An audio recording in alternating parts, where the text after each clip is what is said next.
கர்த்தர் உன்னை மேன்மையாக வைப்பார். ஹல்லேலூயா. அன்பானவர்களே, அன்பான சகோதரனே, சகோதரியே, இயேசுவை நீங்க நம்புறீங்களா?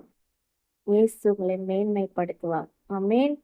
இயேசு உங்களை மேன்மையாக வைப்பார். ஆமென். ஹல்லேலூயா. இயேசு உங்களை ஆசீர்வதிக்கிற தேவன். இயேசு உங்களை உயர்த்துகிற தேவன். அன்பான சகோதரனே, சகோதரியே, இயேசு மேல உங்க நம்பிக்கை வைங்க. இயேசுவை நீங்க பின்பற்றுங்க. இயேசுவே நீங்க விசுவாசிங்க. ஆமென். ஹல்லேலூயா. நீங்க எந்த இடத்துல வெட்கப்பட்டு போனீங்களோ அந்த இடத்துல இயேசு உங்களை உயர்த்துவார். தலை நிமிரச் செய்கிற தேவன் இயேசு. ஆமென். ஹல்லேலூயா. இயேசுவை நம்பி இருக்கிறவங்க ஒருபோதும் வெட்கப்படுவதில்லை. இயேசு உங்களை மேன்மைப்படுத்துகிற தேவன். ஹல்லேலூயா. கர்த்தர் உங்களை மேன்மையாக வைப்பார். ஆமென். இயேசு மேல உங்க நம்பிக்கை வையுங்க அன்பானவர்களே. இயேசுவை நம்புங்க. ஆமென். God bless you.